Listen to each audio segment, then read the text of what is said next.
Salve, galera do Noturno, continuando então o que? A aula 2, a geografia e o mundo atual, lá na página 444.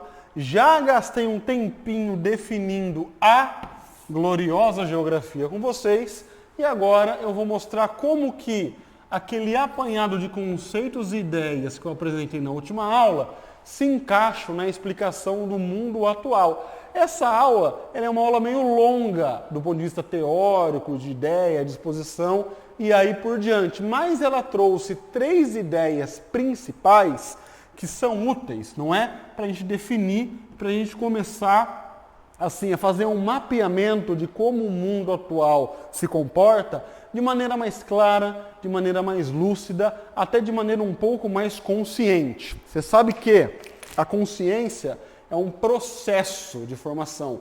Consciente é aquele que consegue enxergar a luz dos fenômenos, que consegue enxergar com clareza. Não se faz consciência de uma hora para outra. A escola, o cursinho vai ajudando a gente se tornar mais consciente. Então eu vou te ensinar a definir Estado, vou te ensinar a definir capitalismo e vou te ensinar a definir modernidade. Saiba o seguinte, toda vez que você fala sobre Estado, é necessário que você aparte Estado de governo, tá? Os governos representam o Estado à medida que eles vão sendo trocados, mas o Estado é uma base mais sólida.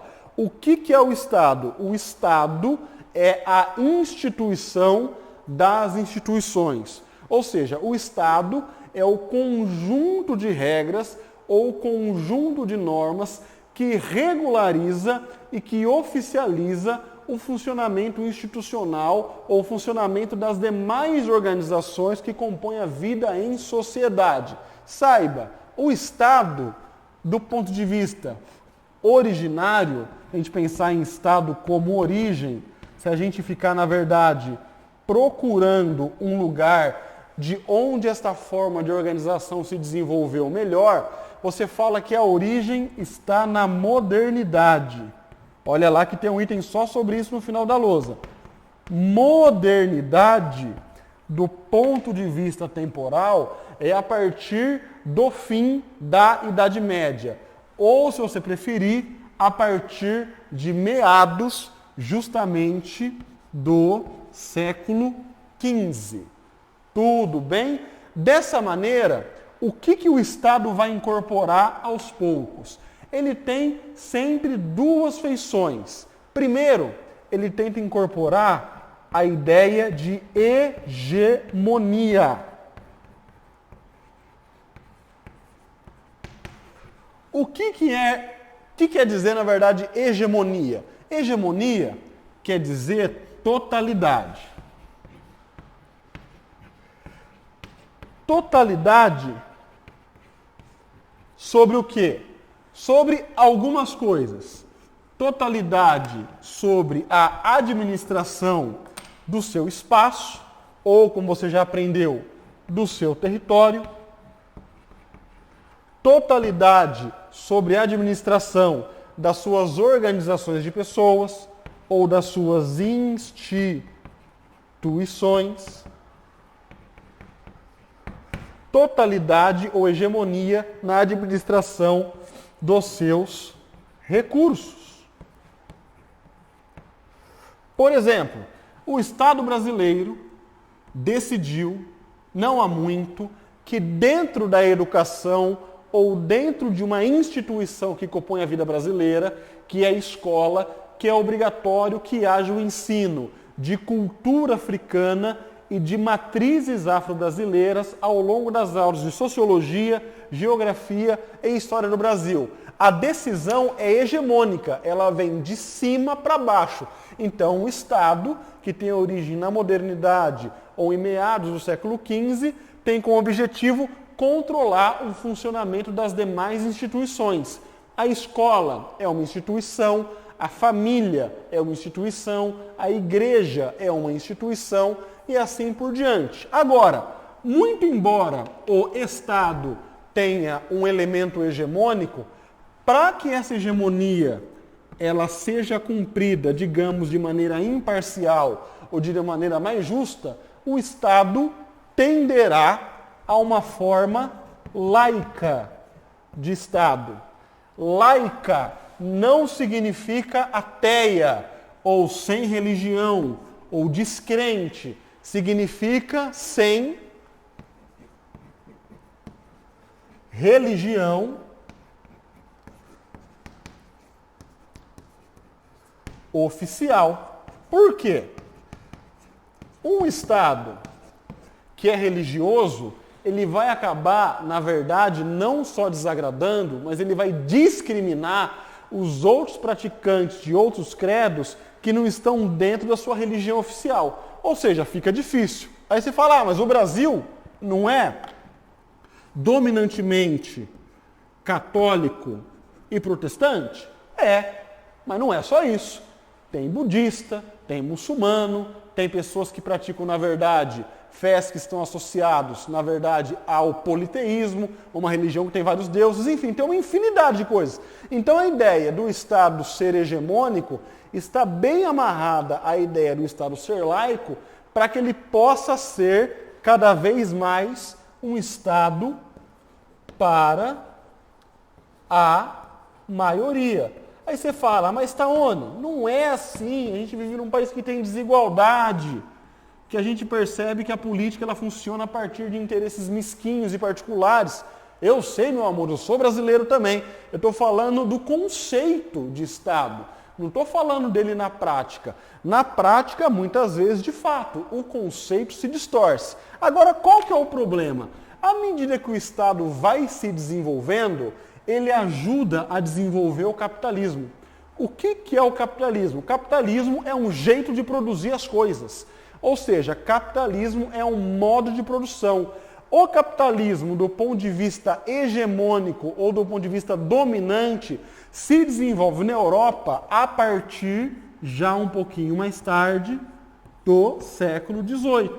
Ou seja, a partir do contexto das vésperas da primeira Revolução Industrial, você tem uma produção capitalista. Então, se você precisar de uma palavra para definir o capitalismo, defina-o como modo de produção.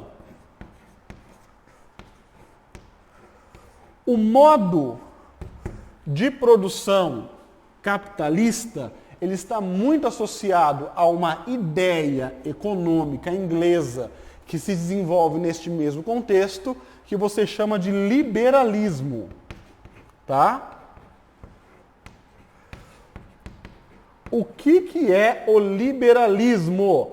A ideia central do liberalismo é que, na verdade, o Estado deve controlar pouco ou deve influir pouco na produção econômica. Ou seja, o liberalismo ele tenta separar Estado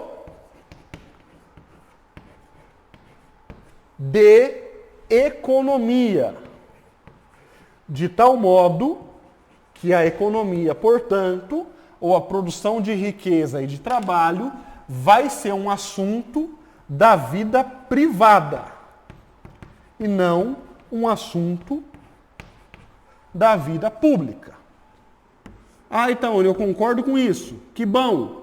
Ah, Itaone, eu não concordo com isso.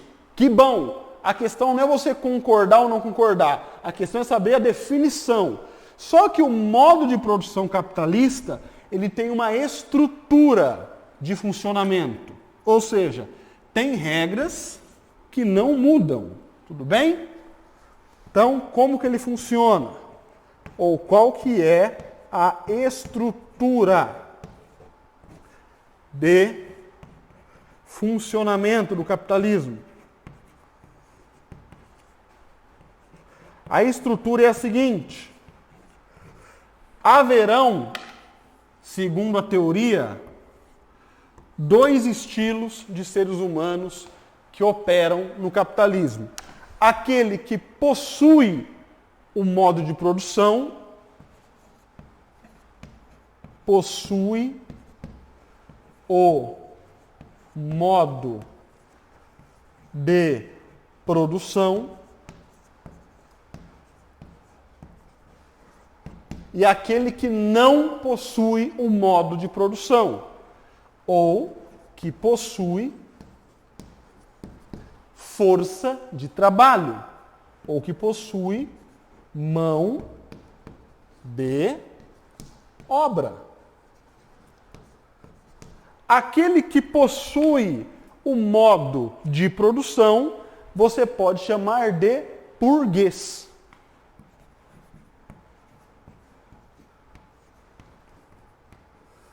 Aquele que não possui um modo de produção e sim possui a mão de obra, você pode chamar de proletário. Agora, qual que é a estrutura de funcionamento? A estrutura é o seguinte: quem possui modo de produção aplicará uma exploração de trabalho em cima de quem não possui. Então, haverá, dentro desta relação de burguesia e proletariado, um processo de formação de riqueza pela exploração do trabalho. Você fala, nossa, isso é necessariamente ruim? Não. Isso é necessariamente bom? Também não. É só um jeito de fazer a economia funcionar. Por exemplo, o professor que vos fala trabalha em 5 escolas. Então, no limite, eu tenho 5 burgueses. Ou seja, eu não possuo nenhuma escola, mas eu trabalho para 5 delas. Isto é, haverá uma relação permanente nesse tipo de economia de acumular a riqueza a partir da exploração do trabalho. Então, Taone, o que é o capitalismo? É um modo de produção onde existem 2 classes de trabalhadores ou de seres humanos, onde há riqueza a partir da exploração. Você vai sentir isso quando você receber o seu primeiro salário do seu primeiro emprego. Não sei se já é o caso, talvez já seja, mas aí você vai pegar uma quantidade de dinheiro, você fala assim, nossa, mas parece que eu merecia mais, parece que eu produzi muito mais do que eu tenho. Sim, meu amor, porque você é um trabalhador. E dentro desse tipo de economia, quem trabalha sem possuir os meios de produção é explorado. É assim que a banda toca. Taone, vai mudar? Acho que não. Porque o capitalismo, como modo de produção, tem uma coisa que os demais modos de produção não tinham, como modo de produção feudal, que é se adaptar às crises. Veja o que foi a crise de 29, o capitalismo não acabou. Veja o que foi a crise de 73, o capitalismo não acabou. Veja o que foi a crise de 2008, o capitalismo não acabou. E agora tem uma outra grande crise sem precedentes associada a essa pandemia e provavelmente não vai acabar, porque o capitalismo faz de tudo um produto. Quer ver? Coisa muito fácil. O pessoal está usando máscara, né? Muito bem. Esses dias eu estava na internet, eu vi a máscara com strass, a máscara com joia, a máscara com prata, a máscara com ouro. Por quê? A habilidade desse modo de produção é gerar necessidade onde aparentemente não existe, por isso que ele é tão permanente ao longo da experiência temporal. E a modernidade? O que é a modernidade? Em sentido amplo, entenda, a modernidade é um momento onde existe a mudança da avaliação moral sobre o trabalho. Por quê? Até a modernidade, trabalhar é coisa pra gente, como é que eu posso te dizer, muito malquista no tecido social. Ou seja, trabalha quem precisa, porque não é uma coisa bem vista o trabalho.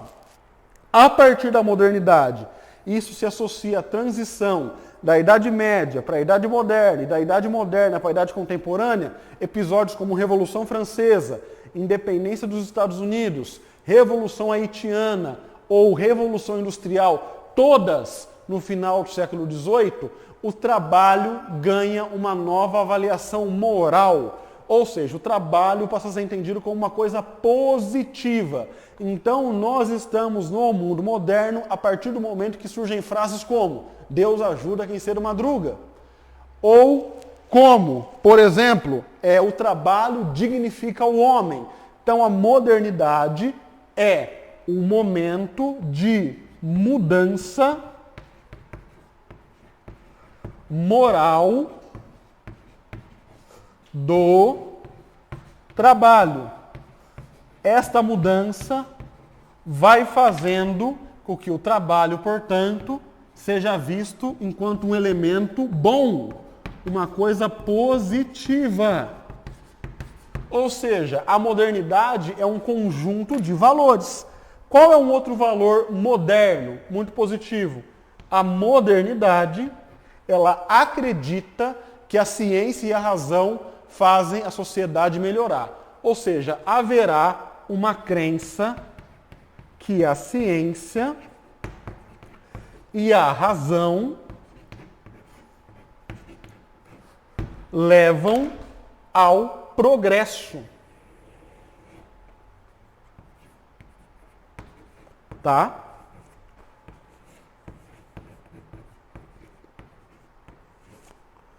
E a modernidade estabelece uma terceira linha de valor, que é justamente a igualdade conceitual de direitos. As pessoas nascem iguais por direitos, elas só não nascem iguais em qualidades. Tudo bem? Então, saiba você, resumindo, que essa ideia de modernidade, ela vem desdobrada das ideias de Estado e das ideias de capitalismo. Isso daqui compõe, na verdade, um conjunto de valores que vão alterar a sua sensibilidade ou a sua percepção de mundo. Tá? Quer ver? Se você acha que o trabalho eleva a sua alma, se você acredita que a ciência e a razão, em detrimento da religião e da irracionalidade, levam ao progresso, se você acha que a igualdade de direitos, de fato, é uma coisa que tem crescido entre os homens, você tem uma cabeça moderna. Se você acha que trabalhar não é necessariamente bom, se você não acredita na razão e na tecnologia e na ciência de maneira plena, se você acha que igualdade de direitos é uma coisa que não sai do papel, você não tem uma cabeça moderna, tudo bem? Então saiba que na sua aula de geografia e aplicação no mundo atual, esses três conceitos vão aparecer. E por que eles vão aparecer? Porque nós ainda estamos num mundo organizado por estados, dominantemente capitalista, dentro de uma ótica ou de uma sensibilidade chamada de moderna. Tá bom, moçada? Espero que você tenha entendido essas três ideias, esses três conceitos. Nos veremos, portanto, na próxima aula, onde eu vou continuar a desenvolver ideias mais de geografia humana e geografia política. Por hoje é isso. Fiquem com Deus.